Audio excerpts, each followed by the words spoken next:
Okay, so we got our cast shadows put in here.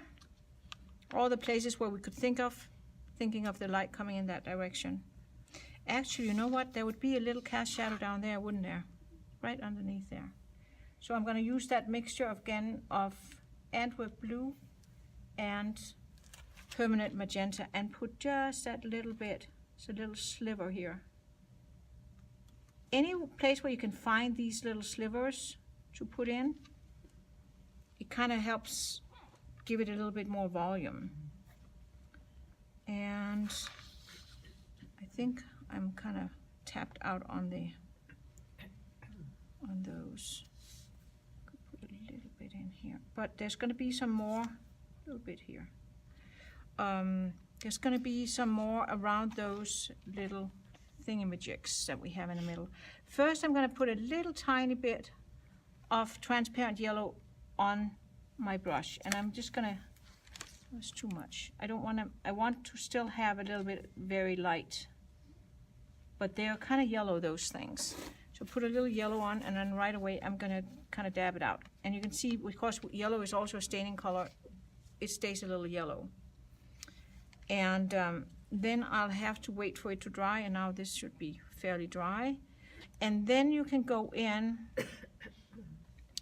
with a little brush. I can use my dagger, I think.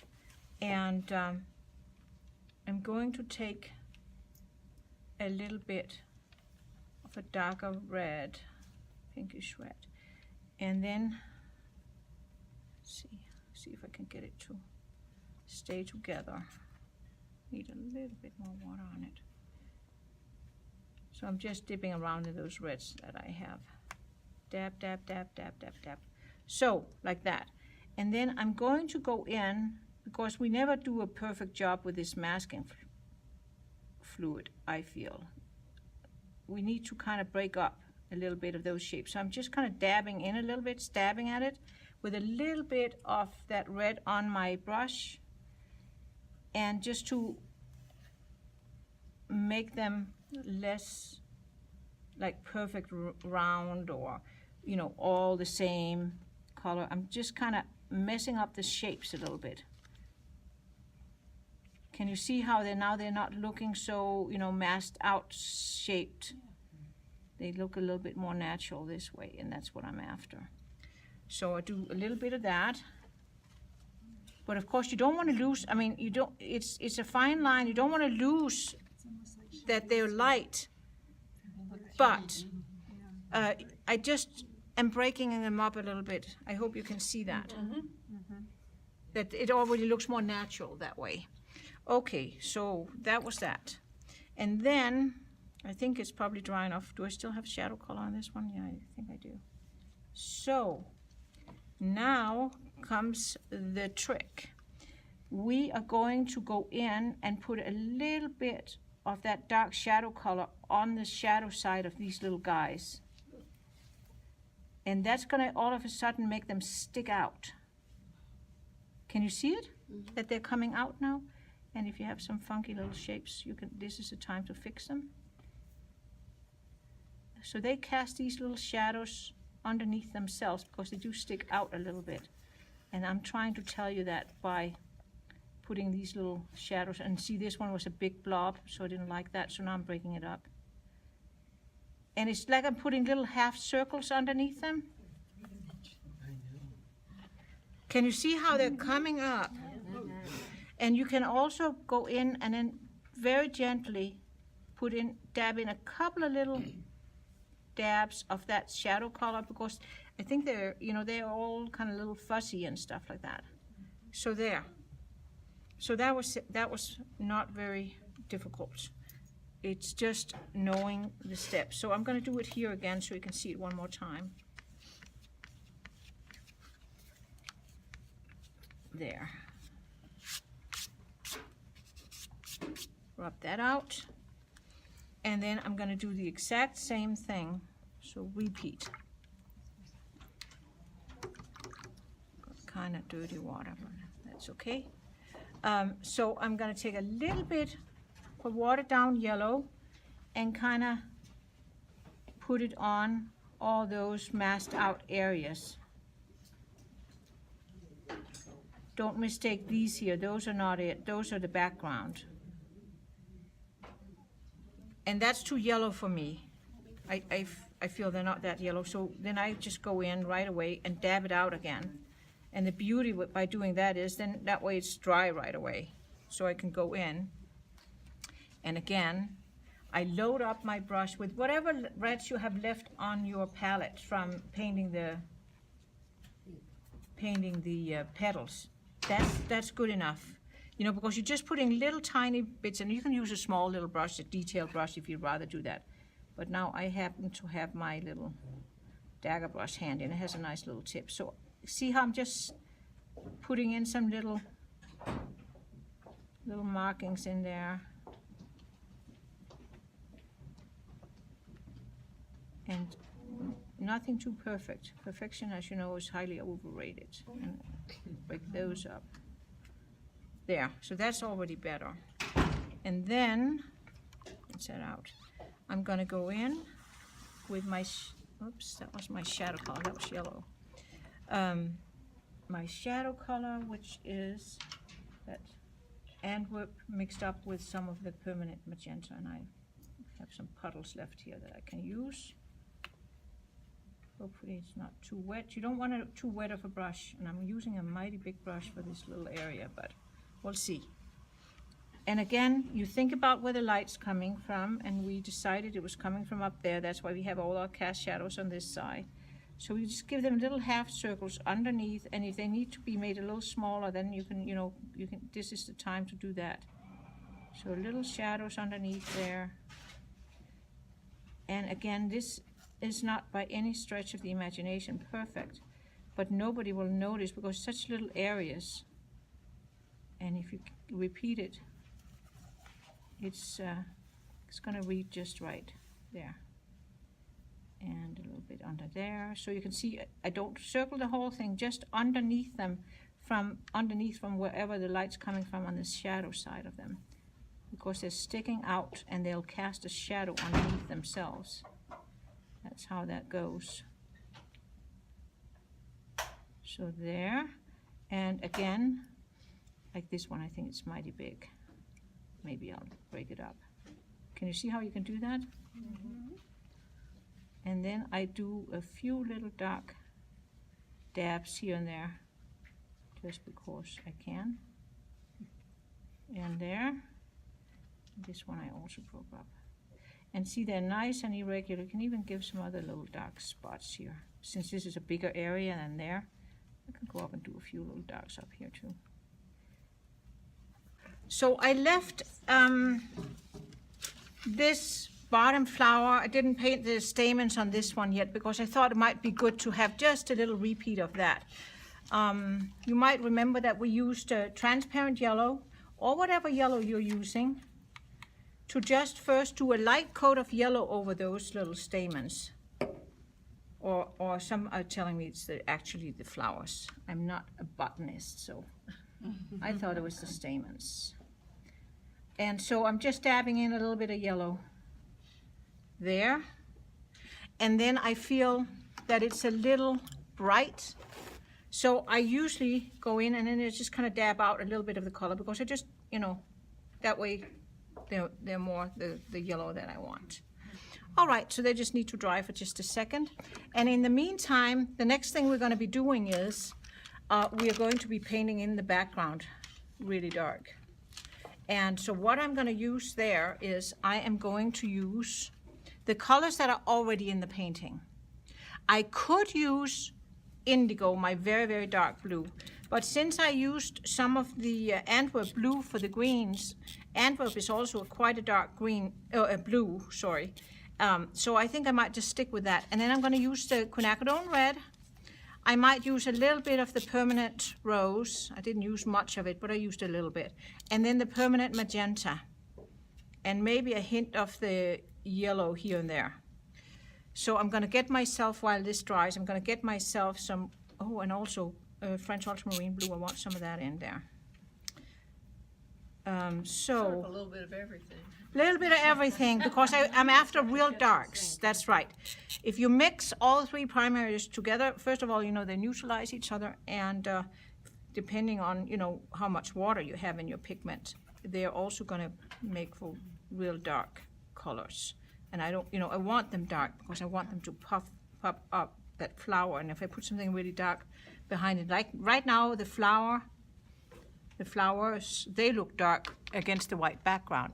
And if I put a really dark background, then all of a sudden it's going to lighten up the flowers, and they're going to look like they're coming towards us.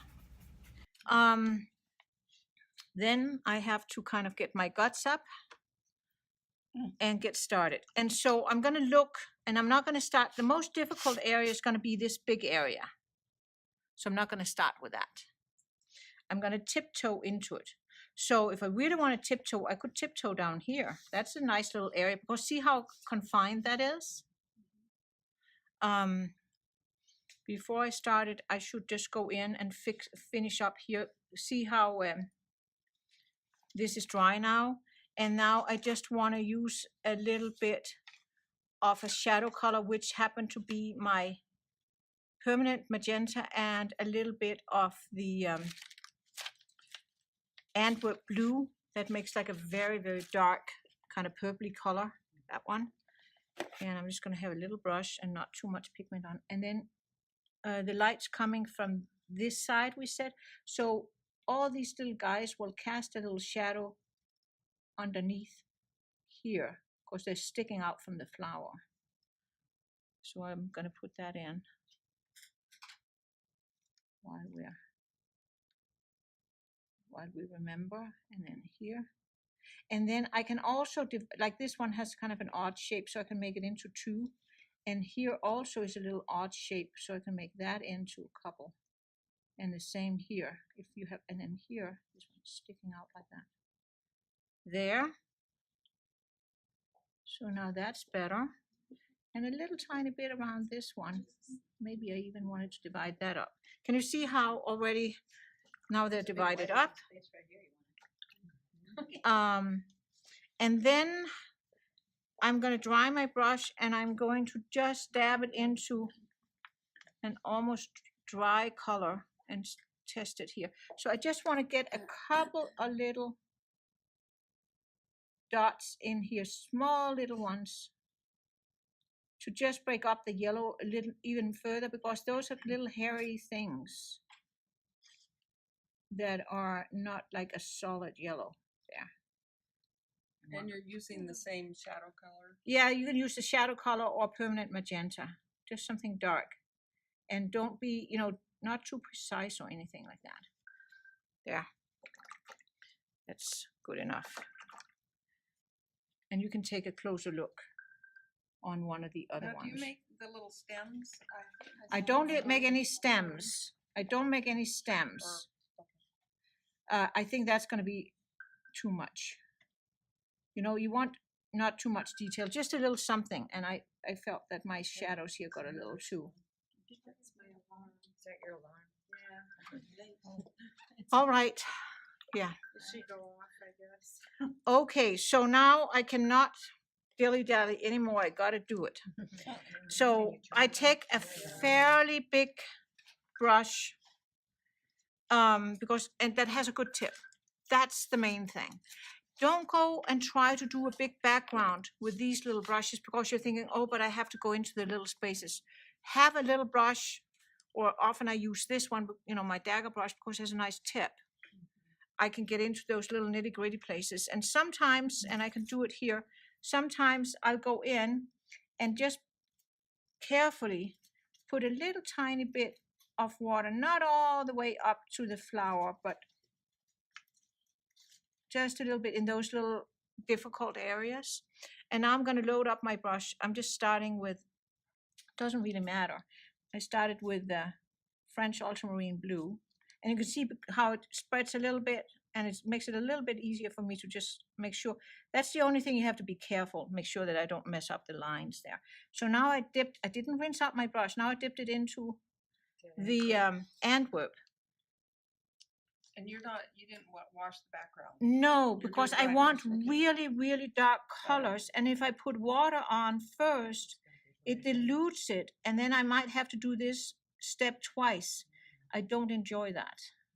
So I try to get it done in one go. So you want to have not very much water, but lots of pigment on your brush. So here, and then where it's wet, I go back in and I just dip my tip in, and I'm kind of, saturating the color a little bit more once I have my edges the way I want them. And then here, these are the places I have to be careful is around, and then I don't rinse out my brush most of the time. I mean, I will once I finish one area, I might rinse it out and then start again. But I don't go in and rinse it out every time I dip into a new color because they're going to mix on the paper anyway. And I just kind of get it on it. Like now I'm dipping into the permanent magenta. I'm just getting it on the tip, and then I can dab it in, and it's going to change the color a little bit. See? We didn't use a lot of permanent magenta on our flowers. Should we just stick with the quinacridone red? Yeah, you can do that. And now I put a little bit of the yellow on, and the yellow takes very little before it turns some of the greens, the blues green, especially the, I have some little sparkle there. So see how dark that is? And it's very wet right now, so I got to let it dry. And do not have that sitting here when you're painting it. That's why you always see me turning it away from me, because I know myself. Next thing I'll have my hand in there, trust me. All right, so now I already have a loaded up brush, and I can put a little bit more of the yellow in. And now I'm going to go in here, this little tiny area, and you can see once you can you see how that turned kind of greenish? Because I had the yellow on the tip. And then I can go in and do a little bit of French ultramarine blue. And there's that. Maybe a little bit more Antwerp there. And if you mix all three, Antwerp, French ultramarine blue, and the permanent magenta together more, you get something of it very close to black. But once it dries, you'll see that you're going to see the colors a little bit more. And it's very subtle. I don't want anything like, as I said, busy. It's about the flower. So but it's nice to have a little play of color that's already in your original. So now we have the yellow in here. Yes, I do. And it'll also show up here and here. Okay, It yeah. will show up. But When it right now, dries. when it dries, right now you probably can't see it. So, and then in here, there's that one of those little areas. You know what these are called? These little areas that are enclosed, so to speak. This was also enclosed. And this was enclosed right by the petals and by the edge of the painting. Those little areas are called captured negative spaces. How about that? For a mouthful. Captured negative spaces. And I happen to love captured negative spaces because they give me a place to stop. Once I'm out in the bigger areas, I have to keep going until I'm done. And that's why you better double check that you have your puddles ready. And I might have, for the big area, I might have to replenish my puddles here before I attempt that one. But that's basically what it is. There's nothing hard about it. It's just you got to concentrate. And there's no tea breaks or anything like that. Once you have started a big area, you're kind of obligated to or forced to finish it. Now, if it happens, and I will show you that here. So let me get a little bit, load up my brush. See here, I have a little bit of more green. And you can see I kind of start with the edges of the petals, and then here, and now I want a different color. Of course, I don't want green against green. So I'm trying, and you can see I'm using a big brush, but I know this brush happens to have a good tip on it. So I don't run out of pigment quickly. If you have a little skinny brush, you're going to run out of pigment so fast. And now I'm going to put a little bit of the red in because I'm up against the yellow, up against the green. So I don't want it green against green. So see how that's almost like a brownish color? I don't mind that. And if you see a color that you don't like, just go back into one of the puddles and deposit some more pigment. And it spreads because it's wet. So a big brush like this one with a good tip that can hold a lot of pigment, so I can get around a big area, relatively big area, without running out of pigment in my brush right away, is ideal. So what I wanted to show you is, let me just get a little bit more here. Now, we are not perfect. Sometimes we find out, in spite of our best intentions, that we are going to run out of pigment. And then it's like, holy moly, what do I do? What do I do? What do I do?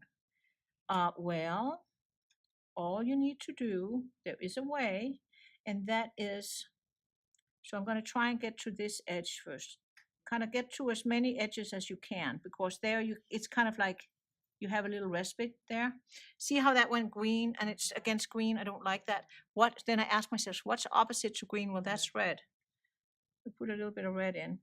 Guarantee you that's not going to be green. And then I put a little bit more of the blue in, and there we have that. And I better be careful with this edge here. So I'm going to put a little bit more pigment in, just like that. Okay, so let's say that I'm running out of pigment and I gotta stop, or the fire department is banging on my door. So I rinsed out my brush, dab it on here so it's just damp, and then I just kind of fade this color out. You know, I lose the edge. And that way I can let it dry, and then once it's dry, I can continue, just pick it up again. And you can make it not look like a hard line. But if I just stopped and had a hard line, that would show. So that's the saving grace if you need to. So there you have it. And so there's nothing really other brilliant that I can show you on this. And then you want to be careful. Don't go in with a wet brush. Once you can see how it's beginning to dry there, that's not the time to go in. Then you're going to get blooms. And I don't really want blooms in this background. I'm hoping that I'm avoiding it. I'm getting a little something there, but I don't think it's too bad. All right, so that's the dark background. Concentration. All right, so I am going to use again my big brush, number 30, for the bigger areas, and then I'm probably going to use my number 12 or 14, or maybe even go down to an 8 for those smaller areas. So let's try and see if we can pick this one up again. So first I'm going to go in and just put a little bit of water into, it's not a dripping wet brush, just a little bit in here, so I can pick up again where I left off. And I'm dipping into my colors.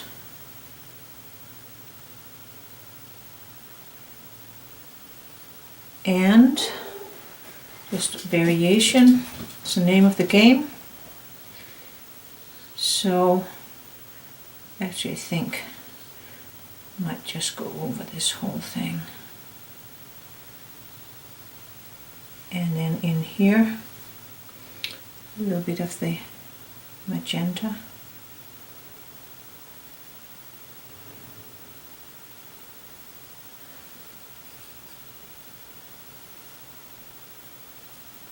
And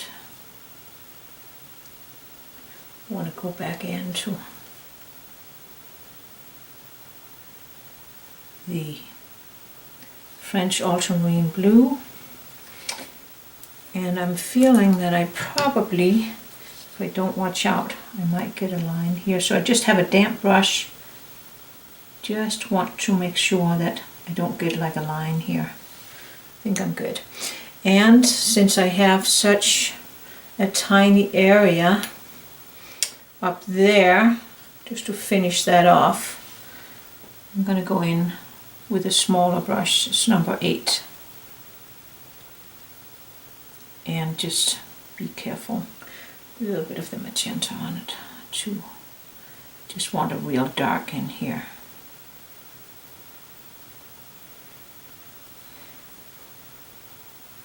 And I can deposit more pigment once I have the area wet with the first pigment load. And now I can take the big brush and then just deposit a little bit more pigment into that area. There, that's what I'm after. Now we got it. So, as I said when I was demoing the first part in the class, it's not like it's hard. It takes concentration. You gotta be concentrated. And so right away I can go over to this smaller little captured negative space and get that filled out. And whenever you are, painting the background on two sides of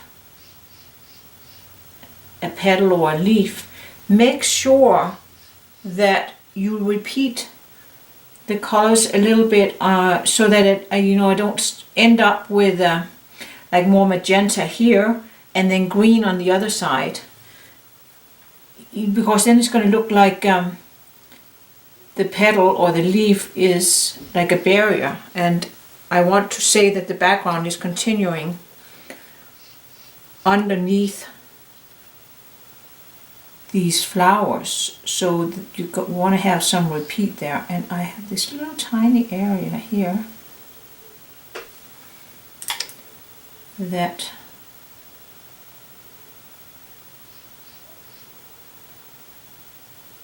has background, and I have a couple of the smaller areas. I'm just going to try and see if I can get this area here with a bigger brush while it's loaded. So just try to get in on the edges. With a big brush, I can have a lot of pigment in it. And it has a pretty good tip. So once I kind of find the right angle, I can usually get in. Can you see? And, uh-oh, look what I just did. Put a little hole in my one petal there because I had pigment on my finger.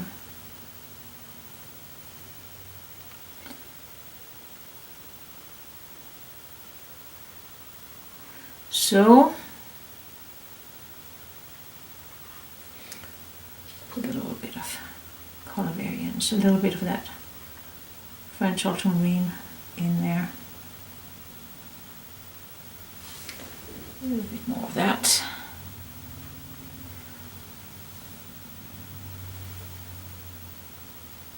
There. And then I'll take a little tiny brush. I'm just going to take my little detail brush here, my number 2, I think it is. Put that brush away.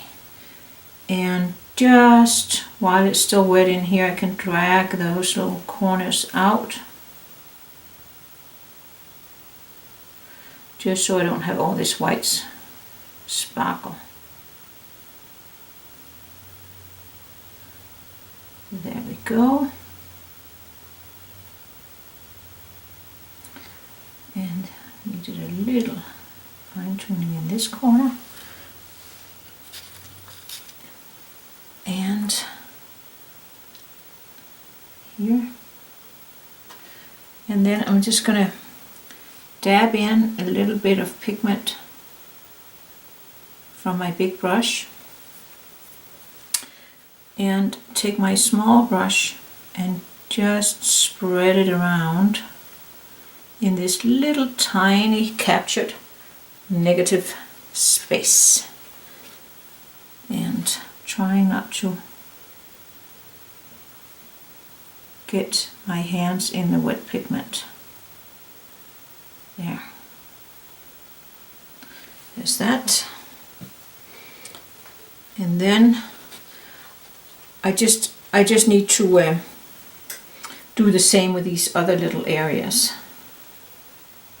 Just get some pigment in there. Think about that it matches to some degree what's on the other side of the petals, and go from there. And just use your little tiny brush. I don't know if you can see what I'm doing here. So this, I'm just going to do the last little areas off camera because this is really not very interesting for you to watch, but just want to show you how I deal with these little tiny areas and the little white sparkles. Alright, I'll finish that up off camera, and then we're going to reevaluate, and then I'm going to show you how I get rid of all those little sparkles and oops. But I think it's good that I have little oopses while I'm doing demos for you, because then, you know, I can show you how I fix them. Should you get little oopses. So I'll be back in a second. Okay, I finished my background, and now I just have the little fixings to do. Remember, I put my finger in there with some dark color on, so I can hopefully lift that out. So I'm just going to take a brush, not a scrubber brush, just a regular brush, and see if I can get rid of it. If I can't, it'll be a wormhole. That's just nothing I can do about that.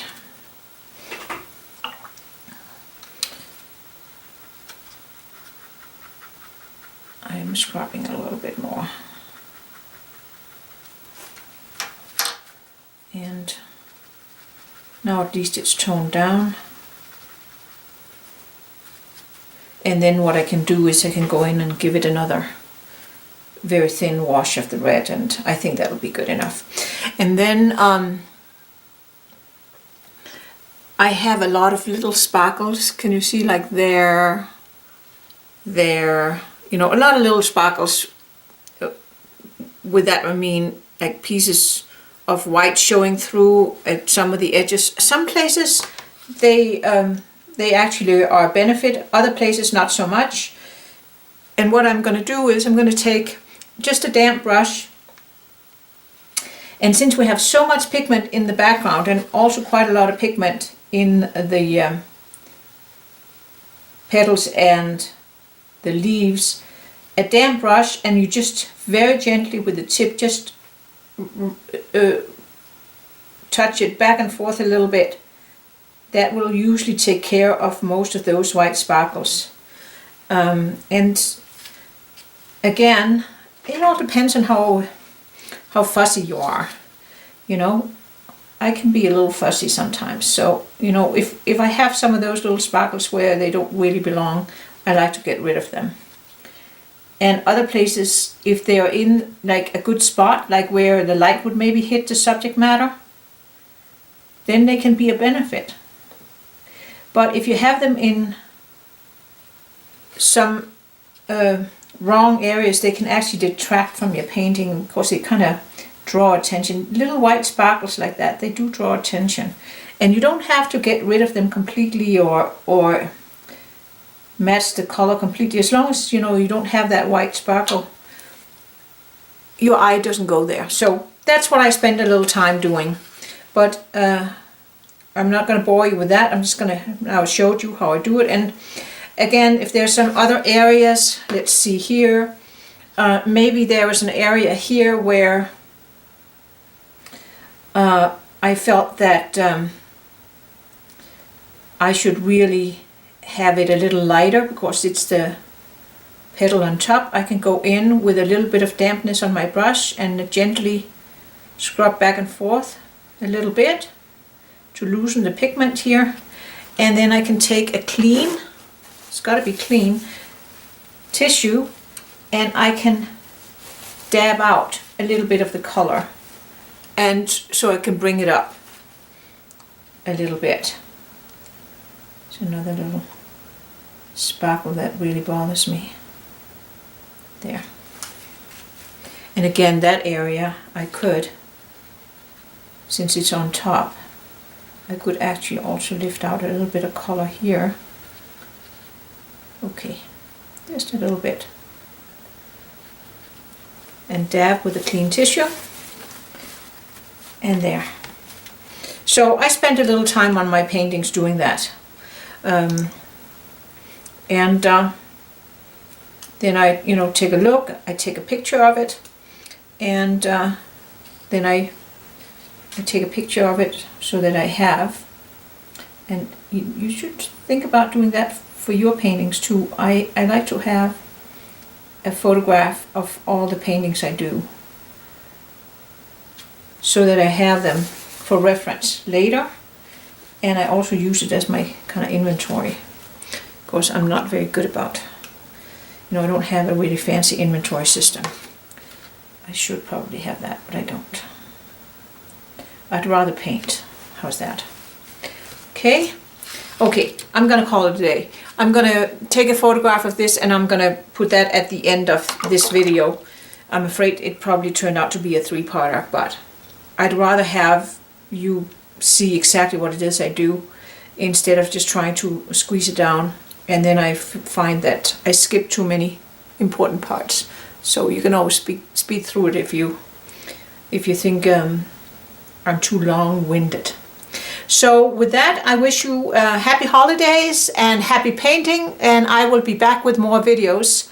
I have some upcoming videos of more details of the materials I like to use, and I have a little painting tutorial coming up after this one that I have already taped of a little red cardinal that's sitting on a branch with berries.